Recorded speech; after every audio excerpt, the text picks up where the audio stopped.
यह तो हम सभी जानते हैं कि रावण भगवान श्री राम के हाथों मारा गया था, परंतु क्या आप जानते हैं कि अंतिम युद्ध से पहले भी श्री राम और रावण आमने सामने आए थे, जो उनकी पहली भिड़ंत भी थी। वहां भी इन दोनों का भीषण युद्ध हुआ था।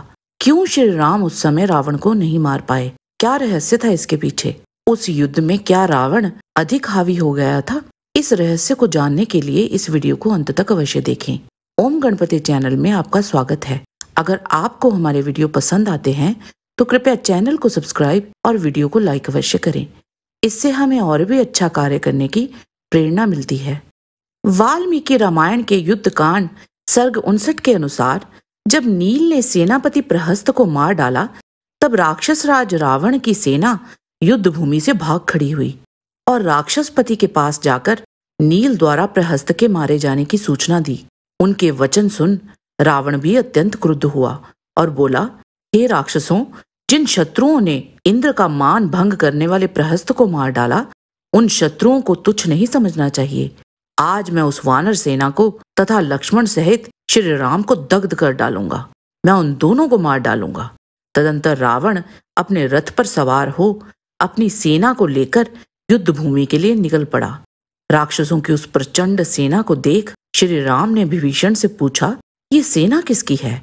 तब विभीषण ने एक एक कर उन सब शक्तिशाली राक्षस योद्धाओं के बारे में श्री राम को बताया और अंत में राक्षस राज रावण का परिचय श्री राम को दिया। श्री राम बोले, राक्षस राज रावण का जैसा रूप दिखलाई पड़ रहा है, वैसा रूप तो किसी भी शूरवीर देवता अथवा दानव का नहीं है। मेरे सौभाग्य से यह दुष्टात्मा आज मेरे सामने आ गया। आज मैं सीता हरण का क्रोध इस पर छोड़ूंगा। ऐसा कहकर श्री राम ने धनुष निकाल लिया और वहां रावण को वानरी सेना पर आक्रमण करते देख सुग्रीव ने पर्वत के एक भारी शिखर को रावण पर दे मारा, परंतु रावण ने उसे चूर चूर कर डाला। फिर रावण ने काल के समान एक बाण को सुग्रीव पर चला दिया। उस बाण ने सुग्रीव को भेद डाला और वे विकल हो धरती पर वहीं गिर पड़े और मूर्छित हो गए। तब ऋषभ, ज्योतिर्मुख, नल आदि वानर बड़ी बड़ी शिलाएं ले रावण के ऊपर दौड़े, परंतु रावण ने अपने बाणों द्वारा उन समस्त फेंकी हुई शिलाओं के टुकड़े टुकड़े कर डाले। तदंतर उन बानरों को रावण ने अपने बाणों से बींध डाला। वह सभी बानर घायल हो धरती पर गिर पड़े। रावण के बाणों से घायल होकर बहुत से प्रसिद्ध वानर धरती पर लौट गए और बहुत से वानर श्री रामचंद्र की शरण में गए। तब शरण में हुए की रक्षा करने के लिए श्री राम धनुष उठाकर तुरंत चल दिए। उस समय लक्ष्मण जी श्री राम जी से बोले, यद्यपि आप इस पापी को मारने में सर्वदा समर्थ हैं, तथापि हे प्रभु, इस नीच को तो मैं ही मारूंगा, अतः मुझे ही आज्ञा दीजिए। श्री राम जी ने कहा, ठीक है, परंतु सावधान रहना। लक्ष्मण जी जब युद्ध करने पहुंचे तो वहां पहले ही हनुमान जी रावण पर टूट पड़े थे। उनका वहां भीषण युद्ध हुआ। वहां हनुमान जी ने रावण को बुरी तरह से घायल कर दिया और रावण के एक प्रहार से जब हनुमान जी थोड़ा सा डगमगाए थे तो युद्ध के बीच में ही रावण नील से युद्ध करने चला गया।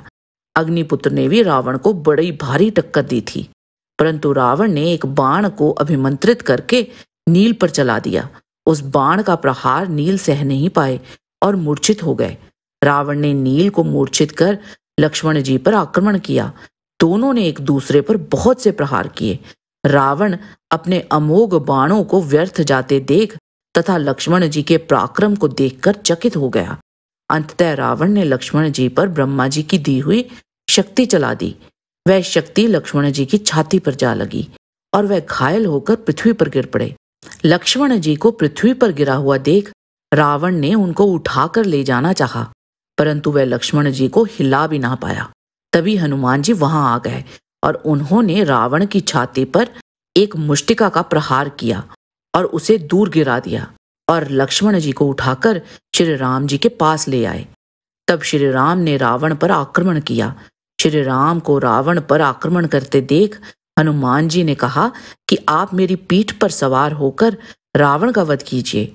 हनुमान जी के उन वचनों को सुन श्री राम हनुमान जी की पीठ पर सवार हो गए और वहां समर भूमि में उन्होंने रावण को देखा।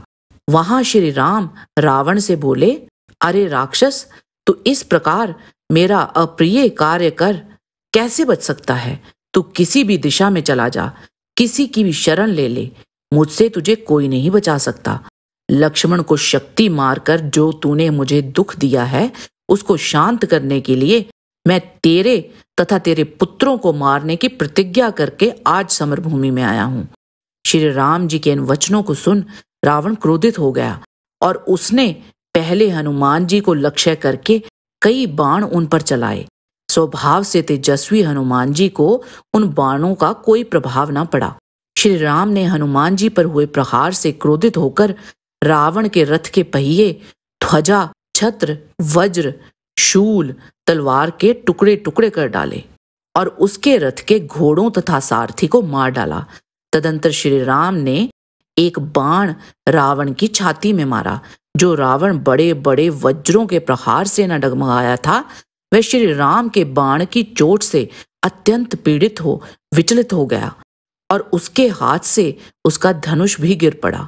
जब श्री राम ने रावण को मूर्छित देखा, तब श्री राम ने अर्धचंद्राकर बाण छोड़कर रावण के मुकुट को काट गिराया। उस समय रावण की दशा बड़ी ही खराब हो गई थी। वहां श्री राम रावण से बोले, देख, तूने मेरे प्रधान वीरों को मार बड़ा भयंकर काम किया है। इस समय मैं तुझे थका हुआ जान अपने बाणों से तुझे जान से नहीं मारता। अब तू चला जा, क्योंकि मैं जानता हूं कि तू लड़ते लड़ते थक गया है। हे निशाचर, अब तू लंका में जाकर अपनी थकावट दूर कर और दूसरे रथ में बैठ तथा दूसरा धनुष लेकर आ जा, तब मेरा बल देखना। इस प्रकार श्री राम जी द्वारा दुत्कारा हुआ रावण तुरंत लंका में चला गया। श्री राम ने उसका धनुष तोड़ डाला था, उसके सारथी और घोड़ों को भी मार डाला था। उसका दर्प और हर्ष नष्ट हो चुका था। रावण लंका तो चला गया, परंतु उसका गर्व दूर हो गया था और दुखी मन से रावण अपने सिंहासन पर बैठ वहां उपस्थित राक्षसों से बोला, देखो देखो, मैंने जो आज तक तप किया था वह सब आज निश्चय ही व्यर्थ हो गया, क्योंकि मुझे एक मनुष्य ने हरा दिया। ब्रह्मा जी का ये भयंकर कथन कि तुझे मनुष्यों से भय होगा, आज मेरे सामने उपस्थित है। जय श्री राम। आज के वीडियो में बस इतना ही।